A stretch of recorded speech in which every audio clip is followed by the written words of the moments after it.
ሰላም ሰላም ወደ ኪዲቲዩብ ቤተሰቦች እንደምን አላችሁ? እኔ እግዚአብሔር የተመሰገነ ይሁን በጣም ደህና ነኝ።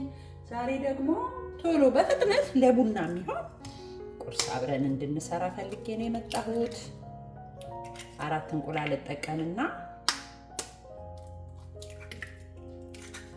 የቡና ቁርስ እሰራለሁ ማለት ነው። ዘቢብ አረግበታለሁ።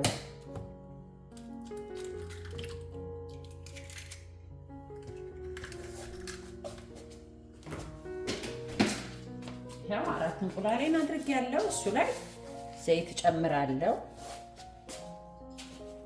ግማሽ ካፕ ነው ማደርግበት። ግማሽ ካፕ ዘይት አደርግና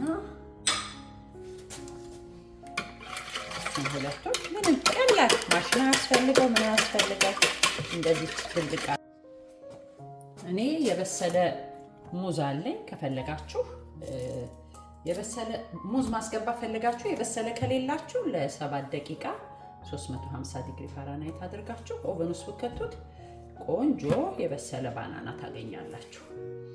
ስለዚህ እሷን የበሰለ ሲሆን ምንም ብዙም እንትን አይፈልግም። ይኸውላችሁ እንደዚህ ከእንቁላሉ ጋር አብሬ አደርገዋለሁ። 1 ካፕ ነው የምጠቀመው ሬዝን ዘቢብ። እሷን እናደርግና አንድ ላይ 2 ካፕ የኬክ ዱቄት እጠቀማለሁ። እንደዚህ ያችሁ ደግና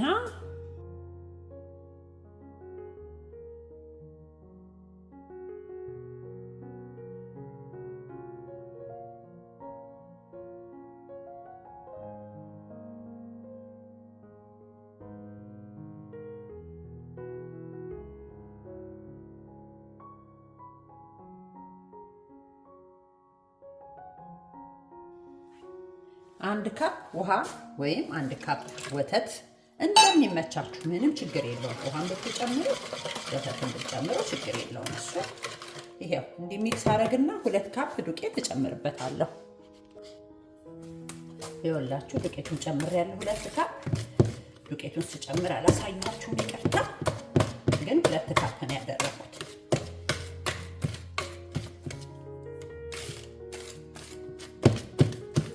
ከዱቄቱ ጋር 1 ቴብል ስፑን ቤኪንግ ፓውደር፣ ግማሽ የሻይ ማንኪያ ደግሞ ቤኪንግ ሶዳ አንድ ላይ ንፍት አድርጌ ያዘጋጀሁት ዱቄት ስለሆነ ነው።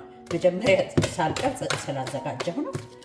ይኸውላችሁ በጣም ቀላል ፈጣን፣ ምንም የሚያስቸግር አይደለም። ለቡና ወዲያችሁ እንዲህ መስራት እንችላለን። ይኸውላችሁ እንዲህ አይነት ፓን ያዘጋጀሁት ወረቀት አድርጌ ኦቨኔን ለኩሻለሁ በ350 ዲግሪ ፋራናይት ለ35 ደቂቃ አብስለ ነው። ተመልሰን ደግሞ እንገናኛለን።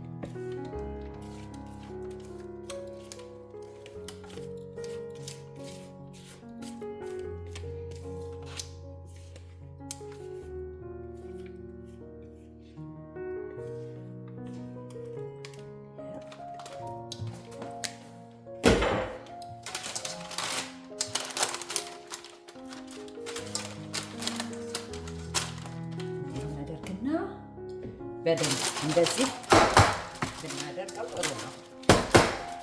ያው ኦቨን ውስጥ አስገብተን ተመልሰን እንገናኛለን።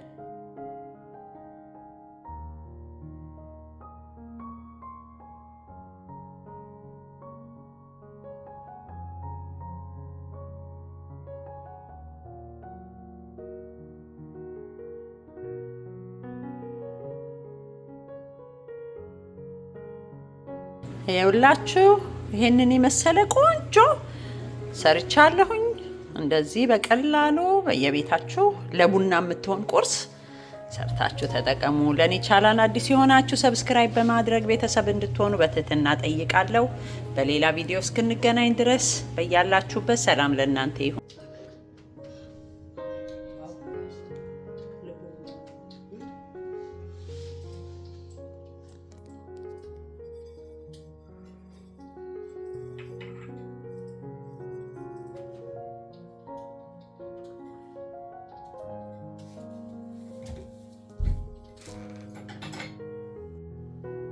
Subscribe to Key YouTube for more videos like this where she shows love and effort into her food and videos. So make sure to subscribe, share this video to family and friends who need incredible food recipes, and hit that notification bell so you can be notified to more incredible videos like this. Bye.